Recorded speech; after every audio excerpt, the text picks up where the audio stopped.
Shiva Haret Ashu Purushasya Manomalam. The fortunate King Parīkṣit, inquiring further, said, O brāhmaṇa, please describe in full detail how and where the mind has to be applied, and how the conception can be fixed, so that the dirty things in a person's mind can be removed. Please repeat. The fortunate King Parīkṣit, inquiring further, said. The fortunate King Parīkṣit, inquiring further, said, O brāhmaṇa, O brāhmaṇa, please describe in full detail. Please describe in full detail how and where the mind has to be applied. How and where the mind has to be applied. And how the conception can be fixed. And how the conception can be fixed. So that the dirty things in a person's mind can be removed. So that the dirty things in the person's mind can be removed. Maharaj, please give me a moment. Okay. My apologies to anybody I had to mute beforehand because there's a little bit of background noise. Maharaj, you are a little bit, your volume is a little bit low, and that's probably why people turned up their speakers, but it is very clear. So I would say at this point, don't do anything else, just, it's fine the way it is. How's that? That sounds good. We did get a gray rectangle on your PowerPoint that's blocking. Yeah, that's my audio control panel here. Oh. Yeah. The reason I was cutting it down was because then that cuts out the background noise. But I think it's okay. Okay, there we go. Yeah, it sounds good. Yeah. Okay, so I increased sensitivity a little bit. So when the big trucks go by, we'll still hear them. Okay. So on the graphic here, I put a picture of the wind blowing. Very nice, beautiful picture. The wind blowing, and that, of course, among purifiers, Krishna says, I am the wind. And very nice. You go out and walk in the wind, and it's blowing around, and it stimulates your hearing, everything else like that. One thing right away is it says where the mind has to be applied, where the mind has to be applied. So I think here especially we're going to take this differently than Prabhupada is maybe even meaning it. One time Prabhupada talks about the cerebral lump, the brain as a cerebral lump. So we kind of think of the mind, we think, oh, I got to purify my mind, my brain, But in a Vedic perspective, the mind is more in the heart, So it's more these reaction attitudes, When a person in the mode of ignorance sees a woman, he sees a good-looking hunk of meat, like that. But a person in the mode of goodness, he just sees the modes of nature acting, experiences them acting. Only a person in the mode of passion actually sees a woman. So these different perspectives, dirty perspectives. So up to this point, this is actually verse number 21, 22, somewhere here, 22 I think, yeah. And of course it's based upon the entire first canto. And the first canto we meet, who is Maharaj Parīkṣit, who is Sukadeva Goswami, what is the ambience, why is this book being spoken. And so then finally the proper person to achieve our goal, which is to get shelter from all the vices of Kali Yuga, free from anxiety, especially fear of death, is Srimad Bhagavatam. And the best recitation Sutta Goswami can give the sages is how he heard it. How's it go now? Remember that now? Yata idam yata mati. He tells them, I shall now try to make you experience this as I experienced it. So not going to communicate just facts. He's going to look at their reaction. He's going to add more. He's going to take more out. Like Narahari Prabhu was discussing yesterday, it's very individual. Whether you discuss the Virat Rup, whether you just don't say anything. Sometimes you don't say anything to anybody. Sometimes you deny being a devotee. Like that. Oh no, Hare Krishna's never heard of the guys. No, Hare Krishna, never heard of him. Yeah, please put down the rifle. Nice day, huh? Sun shining, nice day, huh? Yeah. So we want to talk about the Virat Rupa at certain times with certain people. So very individual decisions. So then Sukadeva Goswami starts his preaching, and the first thing he says is that your question is very, very nice. And that reminds me that also when Sudha Goswami was asked by the questions, he says exactly the same thing. He says, your question is very nice, because it deals with Krishna, and that's for the ultimate benefit of all people. And so then Sukadeva Goswami, he says, your question is very nice, but then something we see again and again and again and again in the Bhagavad Gita, Bhagavatam, everything is Upanishad. There's always this education by contrast, like that. The salamander said he's seen the ocean. So the frog said, oh, is it twice as big as my well? So we have to contrast things in terms of what we know, the opposite perspective. So then Sukadeva Goswami says that the ordinary people don't have any time for this kind of question. They spend their days making money, and their nights either they're in ignorance or passion, they're either sleeping or having sexual dalliances. And they never get any time for these kind of questions. But, and then he basically answers his question. He says anybody who wants to be free from all anxiety, from all suffering, should engage in hearing and chanting about the Supreme Lord, like that. And very clear, Hara Nama Anukirtanam. Very clear, Hara Nama Anukirtanam. So I don't know how the Mayavadis or anybody else could get around that. You should engage, whether you have all desires, no desires, or you want to be free from material lust. You should engage in Hara Nama Anukirtanam, like that. And so then he tells him, he says, he probably says because it's not there in the actual text, but our acharyas, they add this reason why he says this. He says, King Katvanga was able to achieve success in just a moment, and other people were able to achieve success in just a moment. So in the purport, it says he's reassuring him that even though you just have 7 days, that's enough, like that. And then he begins to describe sitting posture, this and that, pranava om, and cleansing the mind, and I guess maybe about it. But then at this point, then Maharaj Parīkṣit asked this question here. He says, further said, please describe in full detail, because he given very general description so far. Please describe in full detail how and where, yatra, look at that word, yatra, how and where the mind has to be applied, and how the conception can be fixed so that the dirty things in the person's mind can be removed. So he's kind of going for a preliminary thing, maybe that hey, we're talking about reawakening the soul. At this point, first off, we have to be able to even see the soul before we can wake it up. We're somewhere in the dark room here is what we're looking for. Well, first we've got to get the lights on, then we've got to sort things out, and then maybe we can wake up the soul. So this is a question, very, very good question. And then Sukadeva Goswami will give a very, very detailed description of the Virat Rup. He tells them this is where you should fix your mind on the Virat Rup. And after that he describes like the planetary systems, maybe even describing these specific energetic manifestations, Vibhudimat Sattva, like chapter 10 of Bhagavad Gita. So, let's go ahead here. There we go. Prabhupada's purport then. The dirty things in the heart of a conditioned soul are the root cause of all troubles for him. So who's causing our problems? Where is our enemy? It's in our heart. A conditioned soul is surrounded by the manifold miseries of material existence. Manifold, yeah. Many folds. You take away one misery of material existence, you get rid of that one, and it reveals another one. You take away that one, it reveals another one. It's like peeling an onion. You take one thing off, and you keep getting another one.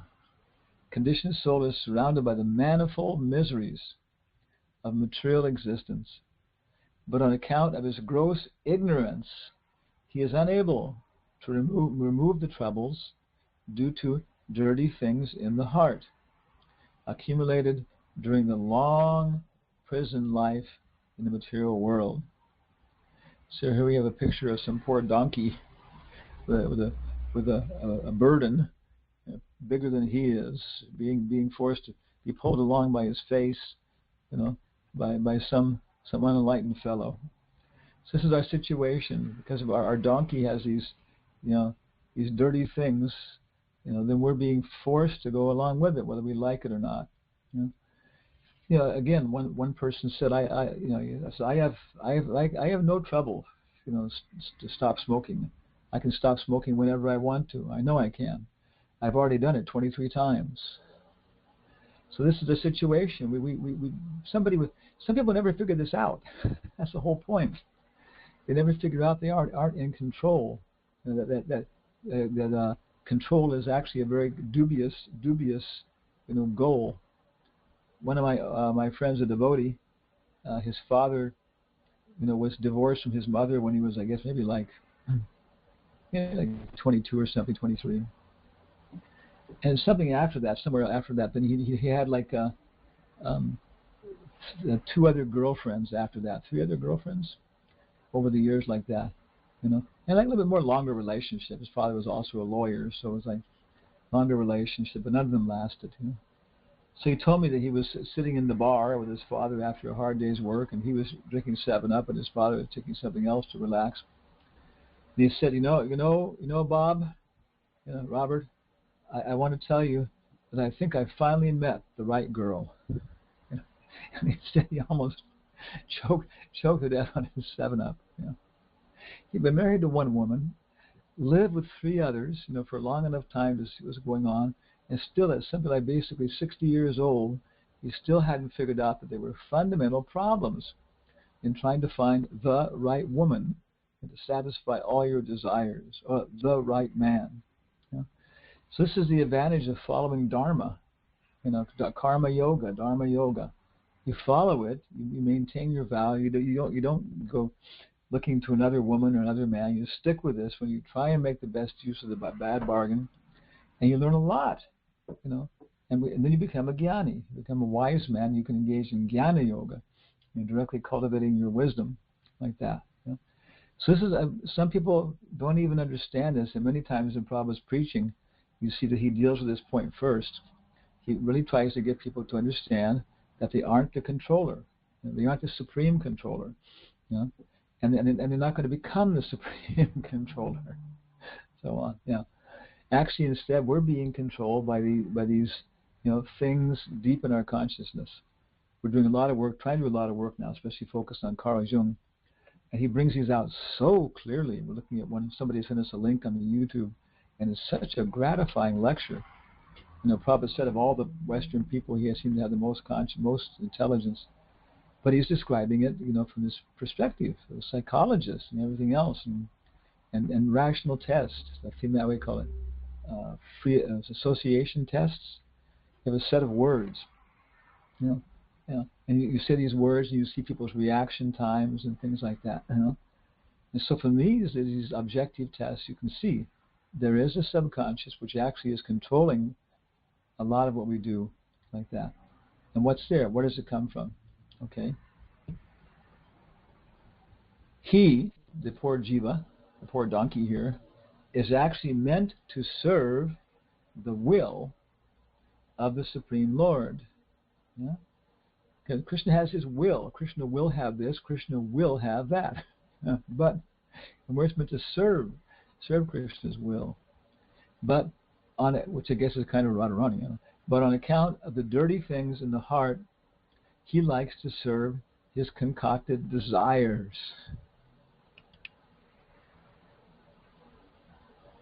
These desires, instead of giving him any peace of mind,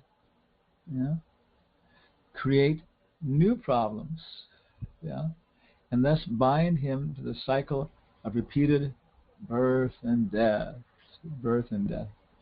So I think in another PowerPoint show we had this the tar baby story of Brer Fox and Brer Rabbit and Brer Bear. And Brer Rabbit saw this tar baby on the road, and Brer Fox put him there in a kind of a narrow space, and made it out of tar, and put some, a little apron on him, a little hat, and this and that. And so then Brer Rabbit, who was a little arrogant guy, came along and said, "Well, hi there, good morning, sir, and good to see you, but do you think you could just step a little bit aside there and let me pass?" But the tar baby didn't say anything, and so on.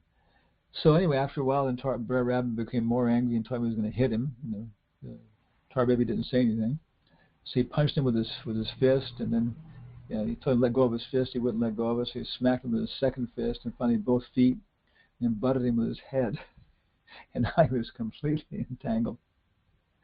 So Prabhupada is saying here, this is the problem. These desires, we try to gratify them, and maybe we do gratify them to some degree, but we don't get any peace of mind, and what to speak of peace of karma, and then it creates new problems, and this becomes more and more convoluted, more complicated.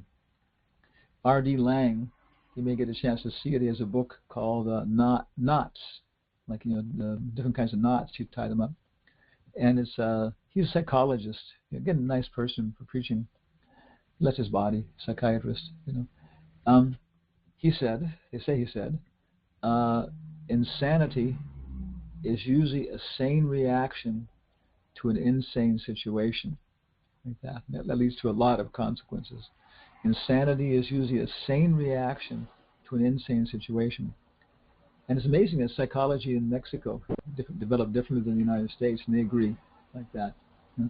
So actually the association is more important than your individualistic, American egoistic mind is your association, which is your choice in many degrees. So he has a book called Knots. Maybe I mentioned this before. In the first page it says, Bob thinks that Mary doesn't like him. Next page it says that Mary knows that Bob thinks that she doesn't like him. Next page it goes is that Sally told Jeffrey that Mary knows that Bob thinks that Sally doesn't like him. And it goes to the next page, and it goes back. He tells Bob something, and then So by the middle of the book, it's so complicated. Bob, Mary, Sally, Jack, Jeff, Susie, Jose, Rajiv. And then they go see a psychologist and start talking to him, a sociologist, and he starts talking to everybody, and one by one he removes all these different knots. And finally comes down to the last page, and it says, actually, Sally likes Bob. And I've seen things like this in ISKCON. We've gone through with GBC secretaries, presidents, devotees, and we're in all this complicated relationship. Well, I did this because you did that. Well, I did that because you did this. Well, I did that because you did this. And it was going back and back. And it came back to one stupid original misunderstanding that a devotee had of what some other devotees said. And it was so ridiculous that our GBC secretary couldn't control himself. He was laughing so hard he fell off his chair. And everybody was admitting that it was just one stupid misunderstanding, and it was compounding itself. So we try to satisfy these desires, and they simply produce more desires, and it becomes more complicated. The which is wonderful. These dirty things of fruitive work and empiric philosophy. Oh my God, empiric philosophy. That means philosophy speculating on the basis of what you see. Empiricism means direct perception. These dirty things of fruitive work and empiric philosophy can be removed only by association with the Supreme Lord. Haribol. The Lord, being omnipotent, can offer his association by his inconceivable potencies. Krishna can Krishna is the light of the sun. And so by giving us a little association, maybe he's trying to help us, so the clouds will break and a little sun will come down on us and we'll begin to become happy, like that. Yeah. We'll start to get high. write a song like John Denver and make a fortune off it. It's one appreciation of Krishna. Yeah. So many energies. Krishna has his external energy by which he can also preach to us through so many elements, but he also has different potencies, internal potency, expansions, Balaram, Guru, and Mahavishnu. Yeah. But only by association with Krishna can we get free from, fruity work, and empiric philosophy, which comes down to trying to experience some rasa with matter or with our mind. Thus, persons who are unable to pin their faith on the personal feature of the Absolute are given a chance to associate with his Virat Rup, or the cosmic impersonal feature of the Lord. So it's kind of this discussion, because I would say again, how much are we able to pin our faith on the personal relationship? And so then also it's important for us also, to take advantage of the light of the sun, the taste of water, the fragrance of the earth, the ability in man, and in that way, like Prabhupada says, it creates us an ambience that allows us then to easily, see Krishna and to start to reawaken our feelings towards him. And once those are there, then everything else will just follow naturally. The cosmic impersonal feature of the Lord is a feature of his unlimited potencies. Since the potent and potencies are identical, the conception of his impersonal cosmic feature helps the conditioned soul to associate with the Lord indirectly, and thus gradually rise to the stage of personal contact. I can't tell which of my stories I've mentioned before. You probably will mention some several times, but I know one was very, very prominent in my mind. It was very stood out a lot. We were in San Jose, California, and we were in kind of like a little bit more affluent area. It wasn't real rich, but they had like nice houses and pretty good sized houses there. And then we had, the temple was only like about maybe like 5 blocks, through the suburban area, to a big house we also had rented for an ashram. Then the temple was basically just like a storefront, so we didn't stay there, but it was going well. So it was like January or something, or January, February, and I was walking back to the temple. And the neighbors, there was a kind of an ambience, so they were disturbed that the Hare Krishnas had moved in, and we're all like living communally in one of the houses, because they would drop the property values and create disturbances, And so anyway, the neighbors were kind of a little bit like, some of them was irritated with us. So I was walking back to the temple, and there was one old man there, raking leaves up like that. It was January, February, but the sun was shining. It was like a California day there. It was still cold. He was raking up some leaves.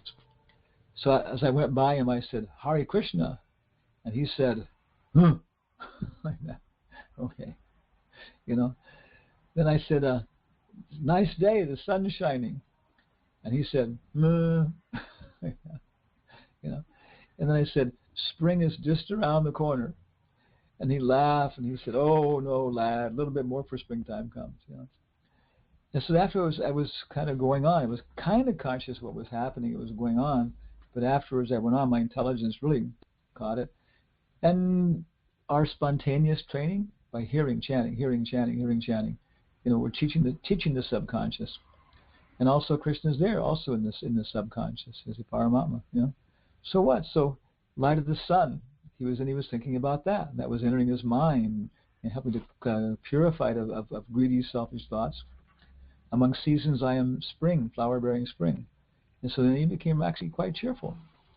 So, in that case, preaching to him on the basis of the Virat Rup was quite effective.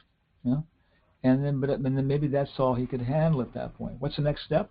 The first step is, this first chapter is called The First Step in God Realization. The next chapter is the Lord in the Heart. So we go from Sat, the all-pervasive, form of Krishna, the Virat Rup, the universal form, pantheism. Pan means across, theism means God or divinity, seeing God everywhere in nature. So the next chapter then is the Lord in the heart, which is going to mysticism, or chit, sat chit. And the last chapter is the change in heart, or ananda. So these 3 chapters are everything. Brahman, Paramatma, Bhagavan. Sat, Chit, Ananda. Or in Western perspective, I guess it would be pantheism, mysticism, and monotheism, like that. So, since the potent and the potencies are identical, even the conception of his impersonal cosmic feature helps the conditioned soul to associate with the Lord indirectly, and thus gradually rise to the stage of personal contact. And here a picture of a white cat drinking water. I am the taste in water, and the sun shining up above there. And so it's the same. It's like Carl Jung is saying, we don't know why this picture is so attractive. What's so damn attractive about a white cat drinking water out of a container? Yeah. But the earth is there, very strong stones and rough stones. It's not impersonal. So the earth is there. She's potent, and some plants growing in the background like that. I'm a healing herb, and I don't know why. I guess the white cat is some symbolic of something. And the water is in kind of like an old-looking pan. It looks like it was human beings used it. Therefore, it's been adjusted. And the sun is out there smiling. So without even knowing why, we feel better, or else maybe we feel angry if we don't like God, we hate God, and we're looking for something miserable so we can have an excuse to not associate with Him. Maharaj Parīkṣit was already directly connected with the personal feature of the Lord Sri Krishna, the personal feature of the Lord Sri Krishna. And as such, he had no need to inquire from Sukadeva Goswami about where and how to apply the mind in the impersonal Virat Rup of the Lord.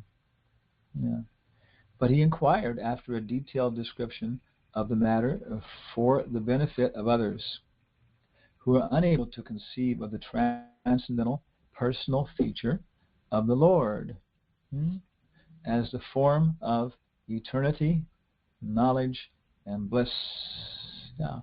He inquired for the benefit of others who are unable to conceive of the transcendental personal feature of the Lord as a form of eternity, knowledge, and bliss.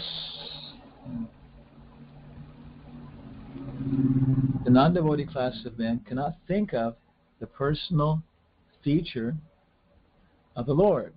They can't do it. No. Because of their poor fund of knowledge. The personal form of the Lord, like Rama or Krishna, is completely revolting to them. Wow.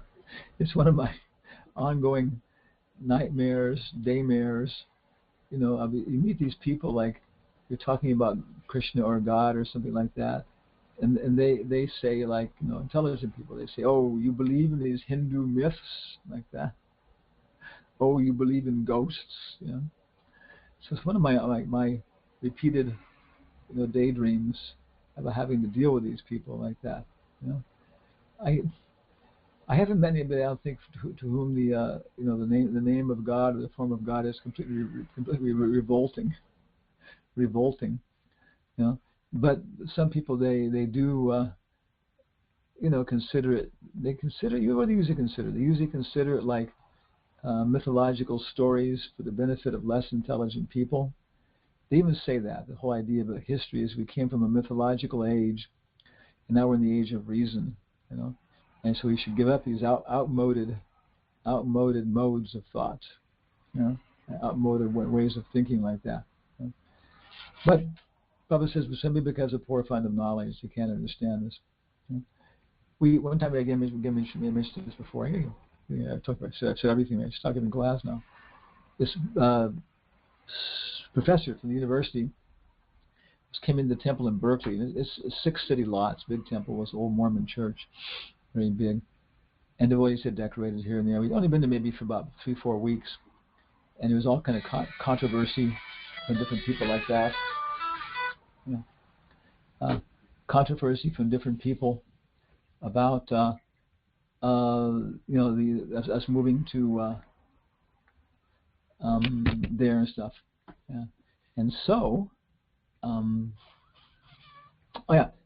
So we went to the whole temple here and there, and finally came this picture, Mother Jadharani's picture hanging up on the wall of Lord Nrsimhadev. And Lord Nrsimhadev was there, and there's blood everywhere, and Prahlad Maharaj, Hiranyakasipu. So this guy kind of sarcastically said, "Oh, so this is one of your Hindu gods?" And quite spontaneously, of course I didn't say it. We're giving class right now to Hawaii. Call back in 30 minutes. Hare Krishna. Okay. The devotee's calling from Peru. One small catastrophe there. Yeah. So, quite spontaneously, the words came out of our mouth. This is the incarnation of God who takes care of child molesters. And the guy was quite impressed. He was, okay, yeah. And he took it positively. So Krishna comes and shows these energetic activities, energetic pastimes, and stuff like this, and people can appreciate this. These pastimes don't occur in Vaikuntha. There's just like pictures of them and things like that. For people in this world, we have to see God through these heavy potencies and His forms, and those people, who don't understand their position and everything else, and they're revolted by these things.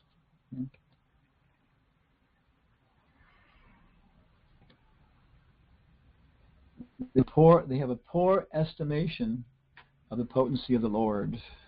Krishna is the creator of all the things in the sky that you can see. Sir Isaac Newton was studying science. Sir Isaac Newton is considered the greatest scientist who ever lived. He discovered the laws of gravity, the laws of mechanics, the laws of optics. Any one of those would be enough for a Nobel Prize. He invented genius systems of mathematics like calculus. And he did all this between the ages of like 18 and 21 years old. 18 and 21 years old. And he said the reason he was doing it was because there are two books for understanding God, he said. The Bible, and also nature, where God is writing with His own hand. So after making this investigation, he was satisfied that, there had to be an author behind all this. And he was actually very satisfied seeing the potencies of the Lord, Govinda. In Bhagavad Gita 9:11, it is explained by the Lord Himself that people with a poor fund of knowledge deride the Supreme Personality of the Lord, taking Him to be a common man.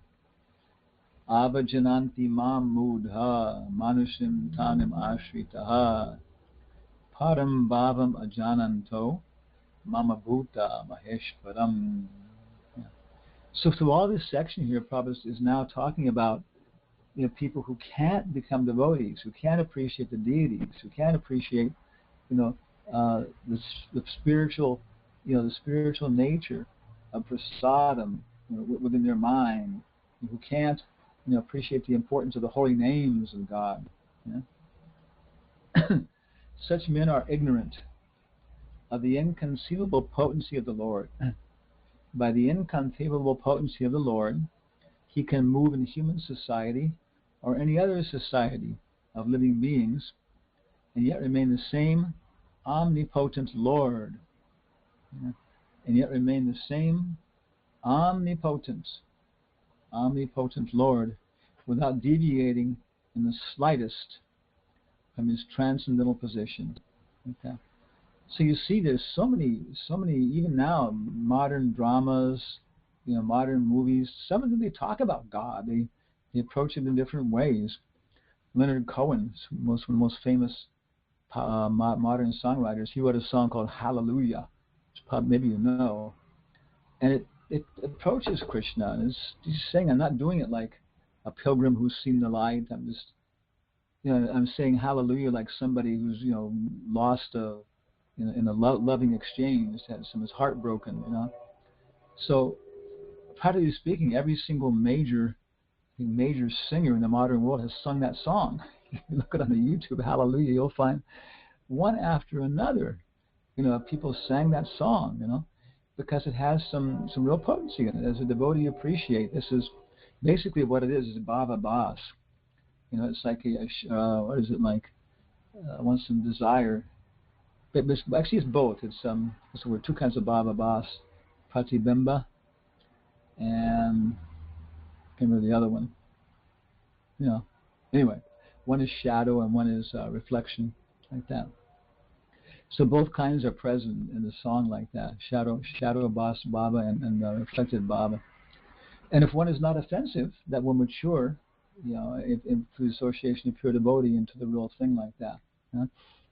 But this is the situation, right?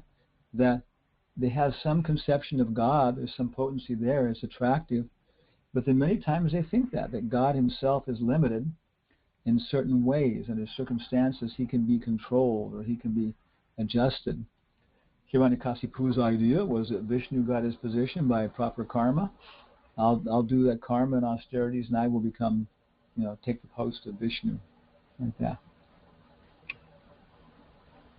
So for the benefit of men who are unable to accept the Lord in his personal, eternal form, Maharaj Parīkṣit inquired from Sukadeva Goswami how to fix the mind on him in the beginning. And the Goswami replied in detail as follows. So Prabhupada ki jai. So after this, the whole rest of the chapter will be Sukadeva Goswami's very, very nice, you know, pantheistic meditation. And I think Naraharipa was saying yesterday that he even used this during, like, you know, wedding times. I've used it the same way. People who couldn't accept it, I just talked about the principles, and they were so happy, and then they wanted to buy books. And then, okay, then they let Prabhupada preach to them. They can argue with Prabhupada like that. Yeah. So it's our little presentation. Thank you very much. Hare Krishna. Any comments, complaints, questions?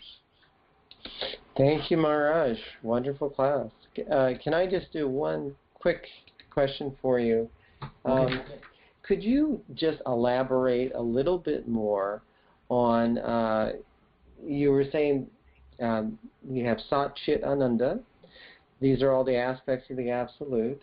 And the way Sukadeva Goswami is presenting it systematically is pantheism, mysticism, and monotheism to correspond with those. And then also, I think you said, so for instance, the Sat feature would be the Virat. And then after that, you just went by so fast, I was wondering if you could maybe elaborate on that a little bit. Well, the Virat Rupa is the you know, it's the Brahman effulgence. With his Bhakti Vaibhava thing, and boy, it's discussed so many times. In the first canto, is just Sukadeva Goswami just gets very general. This, in one verse, you know, it says that the Purusha avatars then produce the material world and its ingredients. That's all there is. In the second canto, there's not much in this, I guess, a little bit, the creation. Not much. It really happens in the third part, where Lord Brahma is describing the creation of the material world to Narada, and he's the engineer. And he goes in great detail how it happens from the Purusha, from the first Purusha, the second Purusha, the elements, the demigods, you know, the third Purusha, like that. Then in the third canto, not much in Daksha, not much in Dhruva, but when it comes to Prithu, not much either. But then when it comes to, third canto, that's the fourth canto. Third canto, yes, what's the third canto starts off with? Yeah, Daksha, Dhruva, somebody there. Anyway. Oh yeah, the Maitreya and everybody else, like that meeting. So when it comes to, so Maitreya also, he goes over it again and again, you know. And actually it says that Vidura should not have asked him about this. He should have only asked about the pastimes in Dwarka, the higher thing. But he was, you know, other people were present, he was feeling shy, so he asked about the same question. So Maitreya gives a very nice description of how, you know, that everything expands like that in different steps like that, and some things different from what Brahma talk about. Then when it goes to Kapila, he explains it again, like that, you know. And so it's repeated again and again, and if the forest of material enjoyment is the same thing from the different analogies. You know? So as far as we can understand at this point, Mahavishnu, when he creates the the material energy, the pradhan, the sleeping energy of the Lord, begins to wake up because the Paramatma enters into it. Paramatma agitates it. But then the Paramatma, how's it go now? The Paramatma, his first expansion or radiation is going to be, I think, the Hiranyagarbha, conception. And that's kind of like when you can see his hands and legs everywhere. Now, I have hands, you have hands, he has hands. There must be some reason why everybody has hands, why ants have hands, why pigeons have hands. Must be some reason why everybody has eyes, like that. Why isn't it that some people don't have electromagnetic sensibilities? So this is why, meditating like this, you can come to this conception of the Hiranyagarbha, the golden seed. And of course, golden is that brāhmaṇa effulgence. Then when that goes a little more expanded, it comes to the Virat Rup. And the Virat Rup is where you begin to see you don't see the universal connection so much, but you see the specific energetic incarnations, the taste of water, the light of the sun. But as you contemplate these things, you see the universality. Your intelligence becomes purified, but that's what you see. You see there's just hands. I know my perception's changed. And then and that conception will take you to Brahma, to Brahma Loka. And then behind that, then you see the Paramatma as a person with four hands and smiling face and curling locks and that kind of perspective. So that's kind of the Brahman effulgence is the Virat Rup. It's everywhere. It's the light, the universal whatever. So all times, all places, so on. And then behind that, the next step then is the Paramatma. And when we go in the process, there is mysticism. And finally is the change in the pure devotional service, the change in heart, and that's when we begin to experience ecstasy and begin to become devotees of Krishna, like that. So is that a little clearer? Just my conception of the world. Let me just ask one other quick question for clarification. In the pantheistic view, so they can worship many gods, like nature gods, but they actually see them as being ultimately impersonal? Yeah, because, impersonal, you see, even the word itself, makes it clear like that, like an atheist. You just can't say it. You can't say, something, that there is no void. What is the sound of void?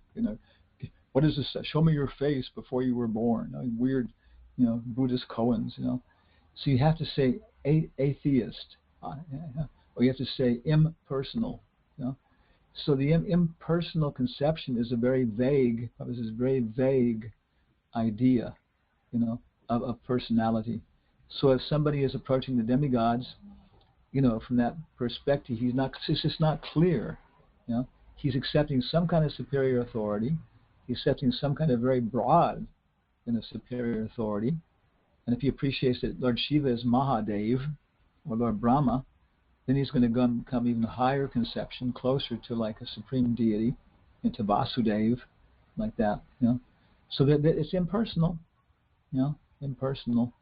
But that means just a vague conception of personality. So there's going to be some kind of personality there.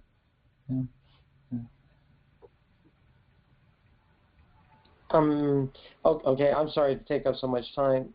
So let's say in a Roman religion, or of the Greeks, or let's just say the modern conception of the ancient world, when they worship many gods, that was polytheism? Is that correct? Not pantheism? Because sometimes the words really get mixed up. Yeah, they are, because there's no exact definition. Western philosophy, they work out a consensus. They have things like that, but many things. Somebody will also argue, and it will change over like a generation. It's interesting because if you try to translate this into Hindi, now it's weird because here Prabhupada's taking Sanskrit and trying to translate it into English, But now when these people try to translate Prabhupada's purports back into Hindi, sometimes they're challenged. I know people are doing this. So there are two ways to translate the word pantheism in Hindi. One is Paramatmavad, and the other is Bahudevavad, like that. And it kind of comes along like that. Pantheism sometimes means many god. The pantheon means many gods, but it's what it will say later on. That all the demigods are a part of the Virat Roop. So it's not like improper to say many gods, but also it means this thing of just seeing God in these energetic incarnations. And so like you get like the I guess you know about the Muir Club, John Muir Club. He was a big like guy, an explorer in the beginning of California, and so they're a very, very pantheistic organization. They go on organize all these outside programs, and they save rivers from exploitation and so many things. And you talk to them, they have some kind of idea about all pervasive and over a long period of time, and divinity and beauty and harmony and some kind of personal. Because it depends how high it is too.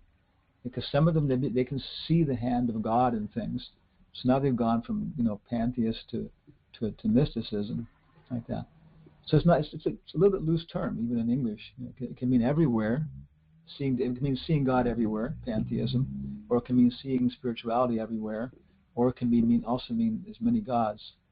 So polytheism, would be more specifically many gods as opposed to like seeing God everywhere. If you look at my own readings of archaeology and history, they're discovering so many things. Of course, all the money and the interest is in the Mediterranean, like that, and so they're discovering so many things. And so there were all kinds of people in the Greek world, and the Roman world, and the Hittite world, and apparently there was quite a conception of all. Alhambra, Alcatraz, what's it called? Something else. There's a lot of alls there. And all was represented by the sun, but it was a very monotheistic idea of a supreme deity. I think it's Bullfinch's mythology, which is one of the standard texts for the Greek mythology, Bullfinch's.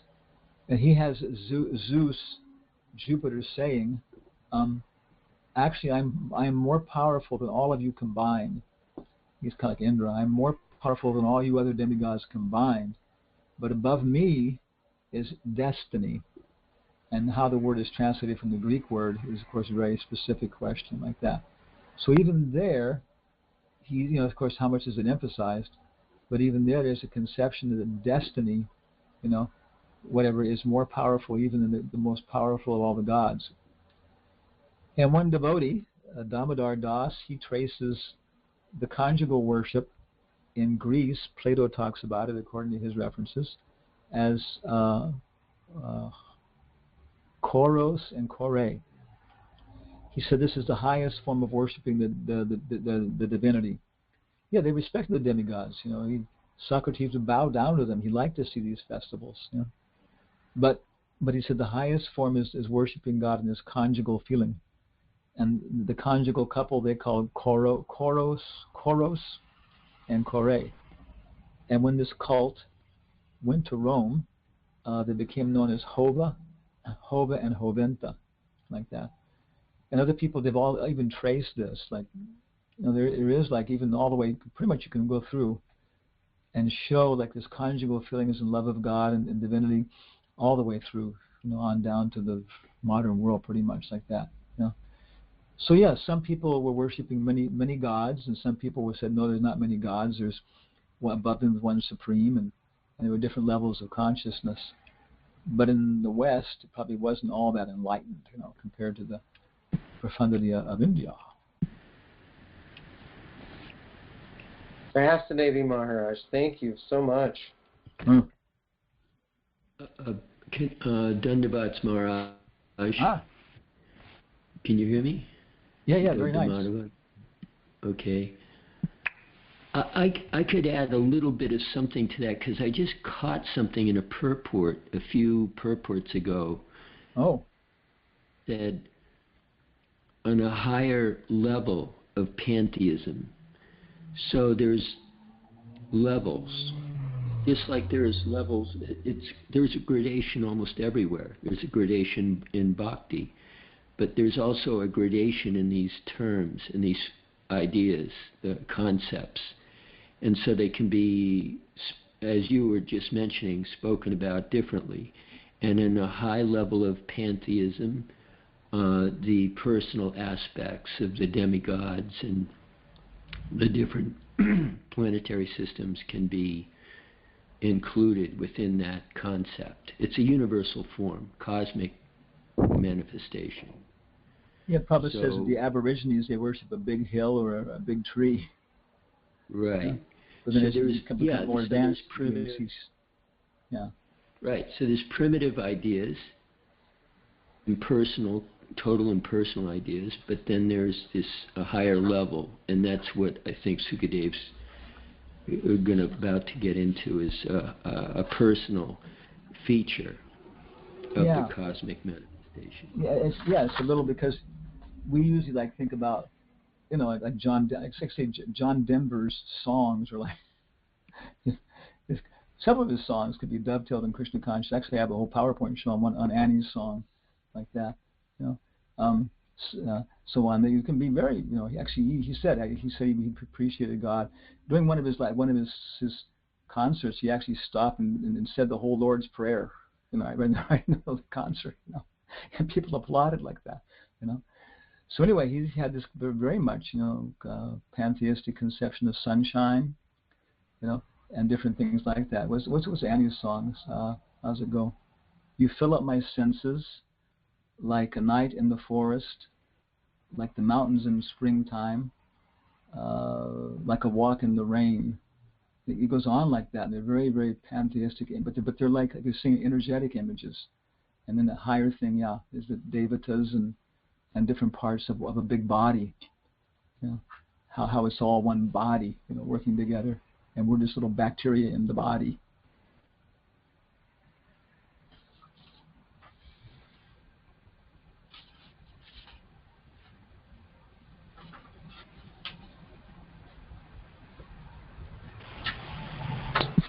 Anybody else have anything they want to add?